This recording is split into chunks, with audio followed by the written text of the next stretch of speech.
In Brazil, the president of the Republican powers on a joint statement rejecting the acts of vandalism and destabilization attempts by Bolsonarista groups. The president of the Haitian Senate, Joseph Lambert, was injured on Sunday in an armed attack after leaving parliament premises. Russia's economic outlook remains positive as the national currency and oil production have outstanding performances.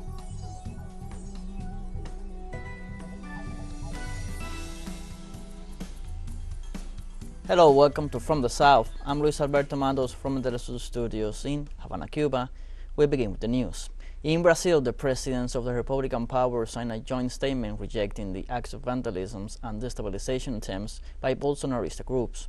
In the document, they expressed that the powers of the Republic, defenders of democracy and of the Constitutional Charter of 1988, reject the terrorist, vandalistic, criminal and coup acts that occurred on Sunday afternoon in Brasilia. The text expresses that the leaders are united for institutional measures to be taken in accordance with Brazilian law. They also call on society to maintain serenity in defense of peace and democracy in their homeland. Finally, it points out that the country needs normality, respect, and work for the progress and social justice of the nation. On Monday, the Brazilian army started the evacuation of the so-called Bolsonarista camps by orders of the Supreme Court. More than 1,200 detainees have been confirmed by the police authorities. Judge Alexandre de Moraes issued a court order in the early hours of Monday. His instructions specified that nothing justifies the existence of these camps, which he described as terrorist centers that are financed and supported by civilian and military authorities in a totally subversive and anti-constitutional manner. The magistrate's order also warns that the commanders and high-ranking military and police officers will be brought to justice if they persist in the existence of these camps.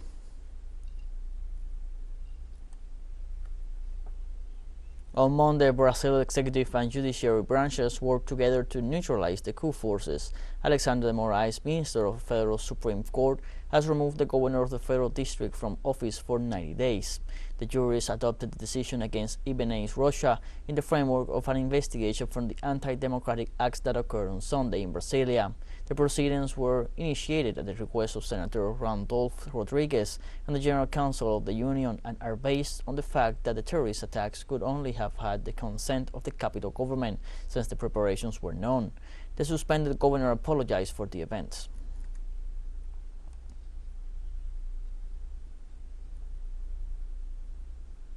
And reacting to the events, the Venezuelan President Nicolás Maduro took to Twitter to say Venezuela categorically rejects the violence generated by Bolsonaro's neo-fascist groups that assaulted the democratic institutions of Brazil. The head of state said, "Our support for President Lula da Silva and the Brazilian people who will surely mobilize in defense of peace and its president."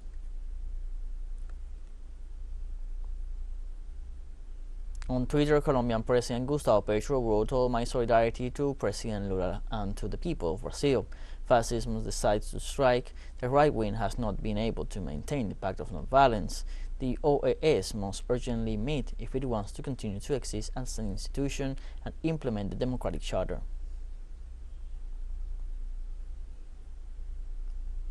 The president of Cuba, Miguel Díaz-Canel Bermudez, also reacted on Twitter. The head of state said, "We strongly condemn the violent and undemocratic acts that occurred in Brazil with the aim of generating chaos and disrespecting the popular will expressed with the election of President Lula.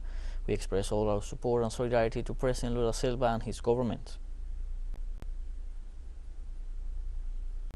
The neo-fascist coup attempt against the president of Brazil, Luis Ignacio da Silva, continues to be projected by leaders and people of the world. The Uruguayan Committee of Solidarity with the Peoples of the World also rejected the attack on the Brazilian government and called the assailants fascist hordes. In addition, Pope Francis expressed his rejection of the anti-democratic and vandalistic actions of coup groups in Brazil, motivated by the burden of tensions and forms of violence that exacerbate social conflicts. Meanwhile, Kremlin spokesman Dmitry Peskov declared that the Russian Federation strongly condemns the actions of the participants in the riots and sends support to the Brazilian president. Chinese Foreign Ministry spokesman Wang Wenbin confirmed on Monday that the Asian giant supports measures taken by the Brazilian government to restore social order and safeguard national stability after supporters of former President Jair Bolsonaro stormed national seats of power. China pays close attention to and firmly opposed the violent attack on the federal authorities in Brazil on January 8. Brazil is China's comprehensive strategic partner. China supports the measures taken by the Brazilian government to calm the situation, restore public order, and maintain national stability. We believe that under the leadership of President Luiz Inácio Lula da Silva, Brazil will maintain national stability and social harmony. Let's take a short break, but first remember you can follow us on TikTok at the account at teleSUR English, and we should be able to see news in different formats, news updates, and much more. Other stories coming up, stay with us.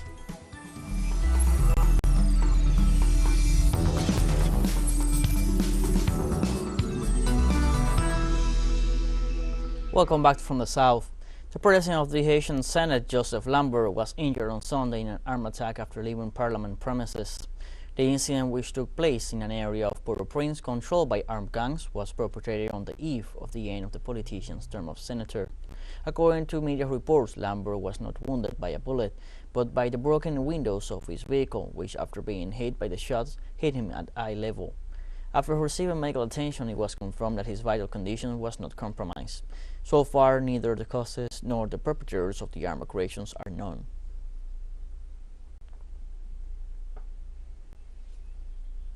Bolivian President Luis Arce stated that the people will not allow a new attack against democracy after receiving the support of different social sectors in the Department of Santa Cruz and the rest of the country.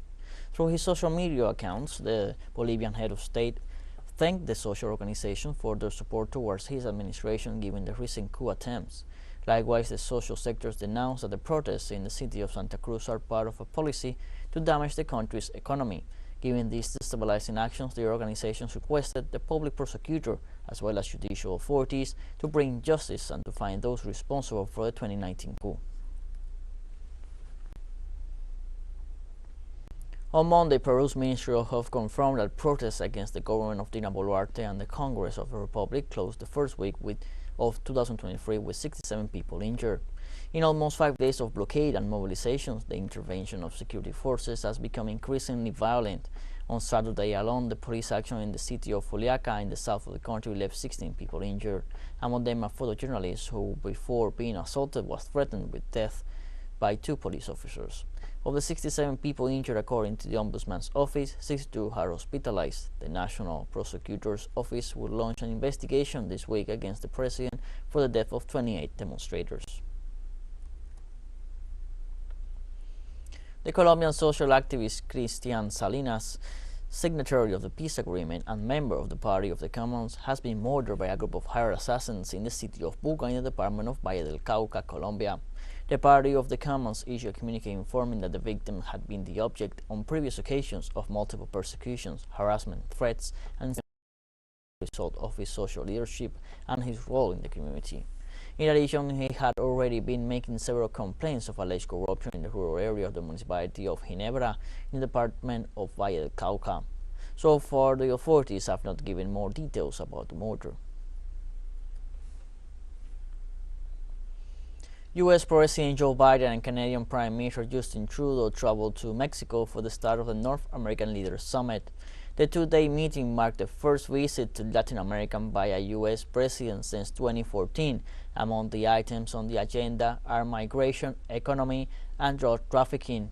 Among the other issues expected to be discussed are the climate, manufacturing, trade, and the potential global ability of a more collaborative North America. Biden was greeted at the Felipe Ángeles International Airport by Mexican President Andrés Manuel López Obrador and Foreign Minister Marcelo Ebrard. In the United States, Republican Kevin McCarthy was sworn in as Speaker of the House following a historic post-midnight election on a 15th ballot, welcoming holdouts from his own ranks and a week of chaos. After 4 days of exhausting ballots, McCarthy flipped more than a dozen conservative holdouts to become supporters, including the chairman of the Chamber's Freedom Caucus. The California Republican took the oath of office and then was finally able to swear in newly elected lawmakers who had been waiting an entire week for the chamber to formally open and for the 2023-2024 session to begin. Thousands of nurses at two New York City hospitals went on strike on Monday after contract negotiations stalled over pay and staffing levels, a move that caused one of the facilities to postpone procedures and appointments. According to the New York State Nurses Association, the walkout involved more than 7,000 nurses at Mount Field Medical Center in the Bronx and Mount Sinai Hospital in Manhattan. The strike forced the healthcare centers to reschedule elective surgeries and procedures and to postpone appointments at ambulatory locations. The nurses are demanding increased staffing, better wages, and an end to benefit cuts. Since beginning contract negotiations 4 months ago, the union had been able to reach agreements or new contracts for nurses at 7 other New York City hospitals. However, the negotiations have been stalled.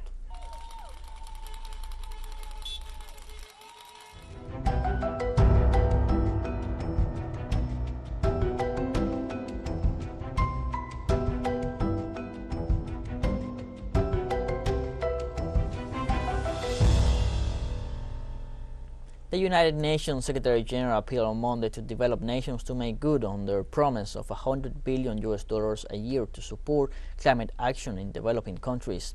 Antonio Guterres' comments came as part of his opening remarks at the UN conference aimed to help Pakistan cope with the fallout of the flooding that killed more than 1,000 people and displaced about 8 million. Pakistani Prime Minister Shahbaz Sharif joined the UN Secretary General in person at the conference, while other world leaders, including French President Emmanuel Macron, took part virtually. With climate change-related disasters displacing more people than armed conflicts, the Secretary General also encouraged greater efforts to ensure that within 5 years, every country in the world has early warning systems for climate catastrophes. More news coming up after a final short break, so don't go away.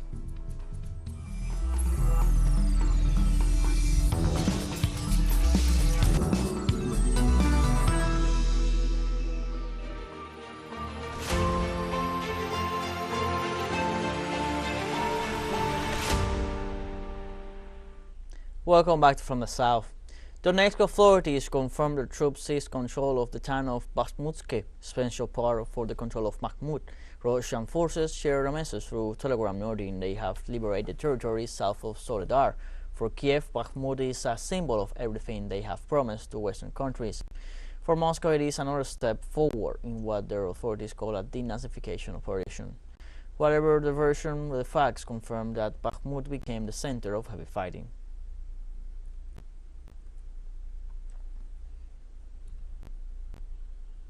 Russia and Ukraine have announced the first exchange of prisoners in 2023. According to the Russian Ministry of Defense, at least 50 Russian and 50 Ukrainian soldiers have been released as a result of a prisoner exchange with Kiev, following intense negotiations of the last few days. Russia says that released soldiers will be transferred in military airplanes to Moscow for treatment and rehabilitation. Ukrainian President Chief of Staff Andriy Yermak said the soldiers had been handed over at the Chernobyl nuclear power plant, Mariupol, Chernihiv, and Kherson, among other regions. This follows the release of 82 Russian servicemen by Ukrainian forces on January 1st. In Russia, state-owned Rosneft increased oil production to 6.91 million tons in 2022. Rosneft chairman Evgeny Toleshek noted that the Russian company put 97 wells into operation in 2022. In addition, the company put 39 million tons of recoverable oil reserves on the balance sheet, and the resource base reached 626 million tons of oil. According to last year's result, Rosneft's oil production increased by 3.4% over 2021. At the same time, some projects will be abandoned for the time being, but the pre-tankers business plan will be anti-crisis to preserve the potential for future breakthroughs in 2023. On Monday in Russia, the national ruble rose significantly against the dollar and the euro. Economist Anton Kravchenkov commented that the value of the Russian currency increased mainly because the main exporters began to sell the foreign currency they received during the Christmas and New Year's vacations. The US dollar traded below the level of 71 rubles for the first time since the middle of the last week. According to local media, the dollar exchange rate decreased to 70.88 rubles, while the euro exchange rate decreased to 75.36 rubles.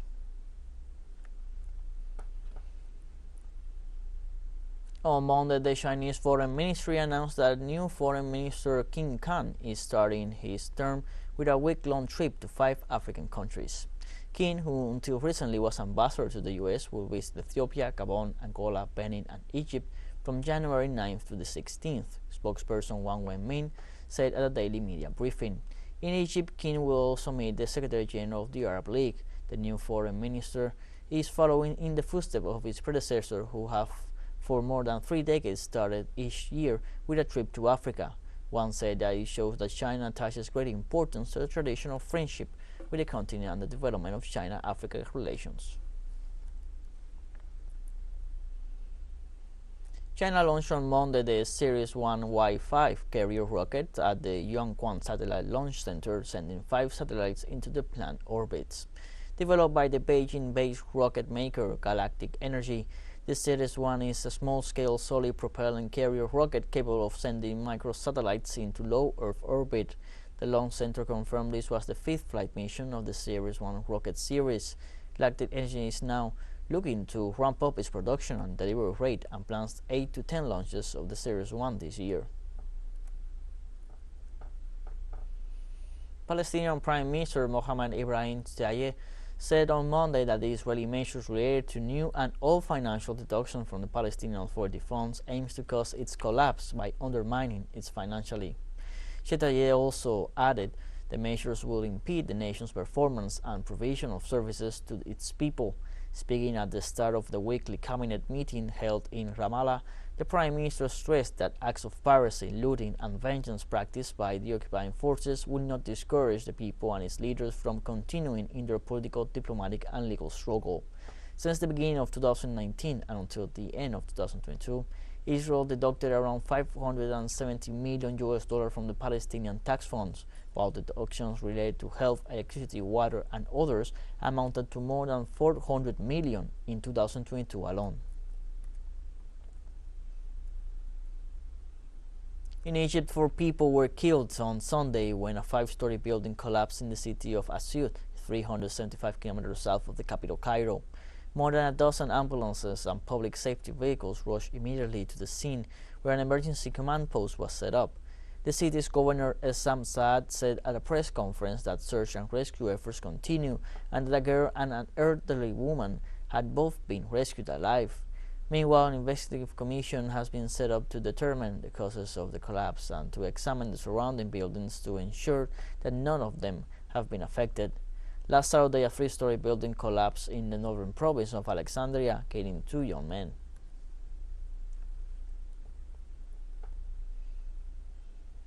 At least 32 people were kidnapped in Nigeria by a group of armed men who perpetrated a suspected terrorist attack on Saturday in the southern Nigerian state of Edo. According to local media, several men armed with AK-47 rifles reportedly attacked a group of travelers at a train station. The incident led to gunfire and several people were wounded. The police arrested a group of former headsmen suspected of having committed the attack. The Nigerian government has condemned the hijacking of passengers and described it as despicable, while promising a prompt response to such criminal actions.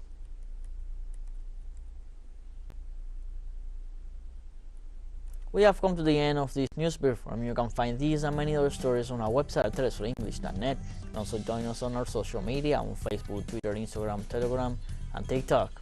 For TeleSUR English, I'm Luis Alberto Matos. Thank you for watching.